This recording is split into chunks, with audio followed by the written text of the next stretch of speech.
দশম হিজরিতে রাসূল হাজির হয়েছেন। আরফার ময়দানে উম্মতের সংখ্যা ১৬ লাখ, ১,২৪,০০০। কোরআন শরীফের আয়াত নাযিল হয়েছে, আল ইয়াউমা আকমালতু লাকুম দীনাকুম, আজকের দিনে তোমাদের দিনকে তোমাদের জন্য অল কমপ্লিট করে দিলাম। ব্যাখ্যা বিশ্লেষণে মুহাদ্দিসিনগণ মুফাসসিরিনগণ লিখেছেন, আল্লাহ হলেন রব্বুল আলামিন, আমার নবী মুহাম্মদুর রাসূলুল্লাহ সাল্লাল্লাহু আলাইহি সাল্লাম হলেন রাহমাতুল লিল আলামিন। আল্লাহ পাক তার প্রতিনিধি নবী পৃথিবীতে প্রেরণ করেছেন ১,২৪,০০০। রব্বুল আলামিনের প্রতিনিধি নবীর সংখ্যা ১,২৪,০০০। রাহমাতুল লিল আলামিনের প্রতিনিধি সাহাবীর সংখ্যা ১,২৪,০০০। আল্লাহ বলেন, আল ইয়াউমা আকমালতু লাকুম, আজকে ২৪,০০০ আপনার প্রতিনিধি সাহাবায়ে কেরামের সামনে এই দিনকে কিয়ামত পর্যন্ত সময়ের জন্য দিন কমপ্লিট। হুজুর আকরাম সাল্লাল্লাহু আলাইহি সাল্লাম সাহাবায়ে কেরামের সামনে আসলেন। আয়েশা সাহাবায়ে কেরামের সামনে ঘোষণা করলেন, আল ইয়াউমা আকমালতু লাকুম দীনাকুম, আজকের দিনে তোমাদের জন্য তোমাদের দিনকে অল কমপ্লিট করে দেওয়া হয়েছে। সাহাবায়ে কেরাম খুশিতে বাক একজন আরেকজনের সঙ্গে কোলাকুলি করতে শুরু করেছেন। এমন সময় আল্লাহর নবী ডাক দিয়ে বলেন, ও সাহাবীরা শোনো, কমপ্লিট দিন আমি তোমাদের কাছে পৌঁছেছি। সমস্ত সাহাবী সাক্ষী দিয়েছেন, হ্যাঁ কমপ্লিট দিন পৌঁছেছেন। রাসূল বলছেন, বাল্লিগু আন্নী ওয়ালাউ আয়া, তার একটা আয়াতও যদি তোমাদের কাছে পৌঁছে থাকে, তোমাদের যে কেউ যদি আমার এই দ্বীনের একটা আয়াতও জেনে থাকো, পরবর্তী মানুষের কাছে পৌঁছে দেওয়ার দায়িত্ব তোমাদের।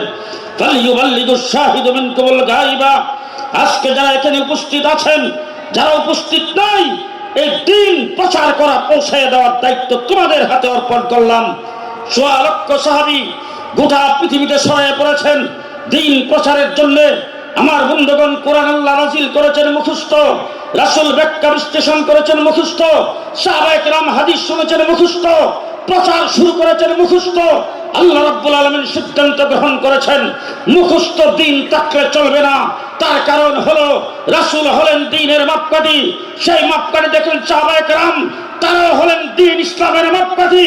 সেই মাপকাঠি মানুষের সামনে প্রচার করতে হলে আল্লাহ নবীকে সাহাবায়ে কেরাম দেখেছেন, দেখে আমল করেছেন। সেই আমলটাকে লিপিবদ্ধ করে উম্মতের সামনে পেশ করতে হবে।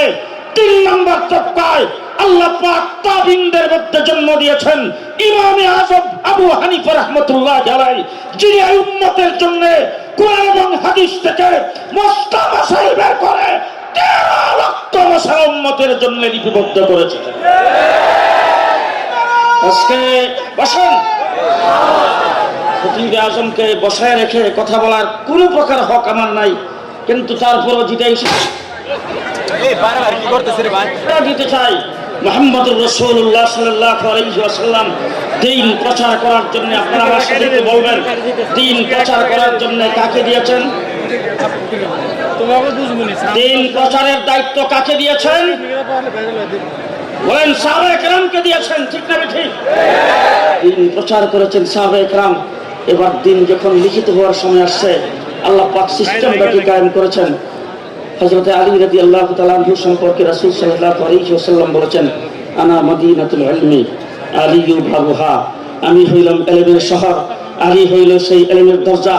এবার আমি জিজ্ঞেস করতে চাই, আলী যদি ইলমের ঘর হয়, আর হযরত আলী যদি দরজা হয়, আর ইলম যদি একটা ঘরের নাম হয়, একটা বিল্ডিং এর নাম হয়, একটা শহরের নাম হয়, তাহলে আমি জিজ্ঞেস করতে চাই, বিল্ডিং কোথাও তৈরি করলে, কোথাও যদি কোনো ইমারত তৈরি করে, এটার দরজাটা কি আগে বানাই না পরে?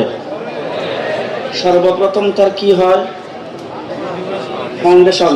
ফাউন্ডেশনের পরে হলো গাঁথনি, গাঁথনির পরে ছাদ, ছাদের পরে দরজা। জি, হুজুর আকরাম সাল্লাল্লাহু আলাইহি সাল্লাম বলেছেন, আল্লাহ তাবারক ওয়া তাআলা উতিতু উলুমুল আউয়ালিন ওয়াল আখিরিন, আব্বাল এবং আখিরের ইলম দিয়ে আল্লাহ পাক আমাকে পৃথিবীতে প্রেরণ করেছেন। রাসূল বলেছেন, ইন্নামা বুইসতু মুআল্লিমা, আল্লাহ পাক আমাকে সৃষ্টি জগতের মুআল্লিম বানায় পাঠাইছেন। সেই মুআল্লিম বলছেন, আমি হইলাম ইলমের ঘর, ইলমের শহর, আলী হইল সে ইলমের দরজা। তাইলে দরজা যদি হইতে হয়, নিশ্চয়ই আগে ফাউন্ডেশন আছে। হযরত আবু বকর সিদ্দিক হলেন এই দ্বীনি ইলমের ফাউন্ডেশন। তারপরে আসেন সেই দ্বীনি ইলমের দেওয়াল হলেন গাঁথনি হলেন হযরত উমর ইবনুল খাত্তাব। দ্বীনে ইলমের সাদ হলেন হযরত উসমান। আমার হযরত আলী রাদিয়াল্লাহু তাআলা আনহু তিনি হলেন দরজা।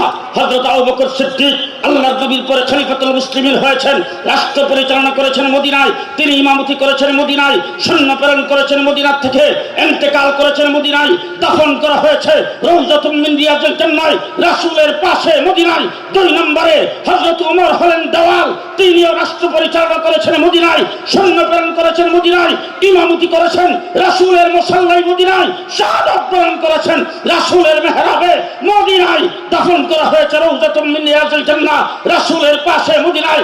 3 নম্বর হযরত উসমান ইবনে আফফান, তিনি হলেন দ্বীনের ইলমের সাদ, সেই সাদ তিনিও রাষ্ট্র পরিচালনা করেছেন মদিনায়, ইমামতি করেছেন মদিনায়, তিনিও শাহাদাত বরণ করেছেন মদিনায়, দাফন করা হয়েছে জান্নাতুল বাকিতে মদিনায়। 4 নম্বর আলী ও বাবুহা, আলী রাষ্ট্রপতি হয়ে খলিফাতুল মুসলিমিন হয়ে দরজা যায় খুলছে কুফায়।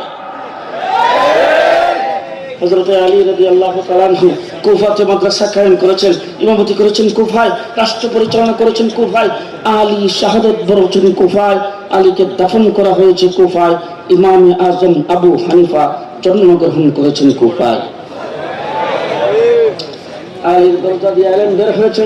ইমাম আজম আবু হানিফা সেই ইলম গ্রহণ করে এই উম্মতের জন্য কুরআন এবং হাদিস থেকে 13 লক্ষ মাসআলা বের করে এই উম্মতের জন্য লিপিবদ্ধ করে দিয়েছেন। আমার বন্ধুগণ, শেষ কথা সংক্ষেপ, দেশটা ইংরেজের দখলে ছিল। ইংরেজ থেকে এই দেশ আজাদ করে আমার কাসেম নানুতুমের জন্ম না হলে দেশ আজাদ হতো না। আমার মাহমুদুল হাসান দেওবন্দের জন্ম না হলে দেশ স্বাধীন হতো না। তারেক সাহেব প্রধানমন্ত্রী হতে পারতেন না। আজকে পরিষ্কার ভাষায় বলতে চাই, যারা ইসলামী মূল্যবোধের নাম দিয়ে ক্ষমতা গ্রহণ করেন, যারা মাথায় পুট্টি বেঁধে হাতে তসবিহ নিয়ে শপথ বাক্য পাঠ করেন, জেনে রাখেন উলামায়ে দেওবন্দের আন্দোলন না হলে দেশ স্বাধীন হতো না, আপনারাও ক্ষমতায় যাইতে পারতেন না। দেশের স্বাধীনতার মূলে আমরা উলামায়ে দেওবন্দের স্বাধীন আন্দোলন করেছেন। পাশাপাশি মানুষের আকীদাকে সংশোধন করার জন্য মানুষের নামাজ, মানুষের দাঁড়ানো, মানুষের রুকু, মানুষের ওযু, মানুষের গুজব, মানুষের 3.5 হাত বড়ি নবীর সুন্নাত দিয়ে সাজাইবার জন্য চেষ্টা করেছেন উলামায়ে দেওবন্দ। বাতিল যেই দিক থেকে আসছে সেই দিক থেকে বাতিল আসার জন্য বাধা দিয়েছেন উলামায়ে দেওবন্দ। আমরা কাউকে ছেড়ে দেয় নাই। মির্জা গোলাম আহমদ কাদিয়ানী আসছে, মোকাবেলা করছে উলামায়ে দেওবন্দ। মওদুদি আসছে, সাহাবায়ে কেরামের সমালোচনা করে মোকাবেলা করেছে উলামায়ে দেওবন্দ। ঘরের ভিতরের সূত্র হোক, বাহিরের সূত্র হোক, আপন হোক, পর হোক, আকীদা বিরোধী কথা বললে কাউকে ছেড়ে দেয় নাই, যার ফলে মাওলানা সাদকেও ছাড়ি নাই। আজকে পরিষ্কার ভাষায় বলতে চাই, ঢাকা শহরে মসজিদের সংখ্যা কত? মসজিদের সংখ্যা কত? 2.5 লক্ষ মসজিদ। মসজিদগুলোতে ইমামতি যারা করে তারা উলামায়ে দেওবন্দ, যারা খুতবা দেয় তারা উলামায়ে দেওবন্দ। প্রতি রাত্রে হাজার হাজার নয়, কোন রাত্রে লক্ষ লক্ষ মানুষের সামনে কথা বলি। বাংলাদেশ ইসলামকে টিকিয়ে রাখার জন্য যখন দেশটাতে বিজাতিদের রাষ্ট্র প্রতিষ্ঠিত হবে পাইতারে শুরু হয়েছে, হযরত হাফিজ জি হুজুর মাথায় এসেছেন। দেশে শিক্ষা চিরন্তন জেলে যখন এই দেশের মানুষকে যখন মুশরিক বানাইবার চেষ্টা করেছে, আমরা আন্দোলনের সংগ্রাম করেছি। শাইখুল হাদিসের নেতৃত্বে তসলিমা নাসরিন কোরআন পরিবর্তনের কথা বলেছেন, আমরা আন্দোলন করেছি। খতিব ওবাইদুল হকের নেতৃত্বে যখন হাইকোর্ট থেকে 2 জন বিচারপতি ফতোয়ার বিরুদ্ধে রায় দিয়েছেন, আমরা মাঠে নেমেছি। মুফতি আমিন সাহেবের কাঁধে কাঁধ মিলিয়ে যখন শাহবাগে নাস্তিকের মুক্তাদেরা এদেশের আলিম ওলামায়ে কেরামের বিরুদ্ধে, নবীর বিরুদ্ধে, রাষ্ট্রের বিরুদ্ধে ষড়যন্ত্র শুরু করেছেন, আল্লামা আহমদ শফীর নেতৃত্বে শাপলা চত্বরে রক্ত দিয়ে আমরা এটার হেফাজত করেছি। আজকে আজকে সিরাতুন নবী মাহফিলে দাঁড়িয়ে পরিষ্কার ভাষায় বলতে চাই, বাংলাদেশ উলামায়ে দেওবন্দের জামাতের দেশ। জানি না আপনারা আমার সাথে একমত হবেন কিনা। আমাদের পরিচয় হলো আহলে সুন্নাত ওয়াল জামাত, হানাফি দেওবন্দি। আহলে সুন্নাত ওয়াল জামাত, হানাফি দেওবন্দি। বলেন বলেন বলেন। পরিষ্কার ভাষায় বলছি, আজকে যারা জুলাই অভ্যুত্থান নিয়ে বড় বড় কথা বলো, আজকে যারা অভ্যুত্থানের কথা বলো, শাপলা চত্বরে রক্ত না হলে ২৬-এর অভ্যুত্থান হতো না। এই দেশের আলেম ওলামায়ে কেরাম রাস্তায় যদি না নামতেন, ২৪-এর গণ অভ্যুত্থান ঘটানো যেত না। পেশিবাদের বিরুদ্ধে রক্ত আমরা দিয়েছি, জেল জুলুম নির্যাতন আমরা ভোগ করেছি, যার ফলে বর্তমান সরকার ক্ষমতায় গিয়েছে। সরকারের প্রতি সহযোগিতা, তার প্রতি আমাদের হাতের ছায়া, তার প্রতি আন্তরিকতা আছে।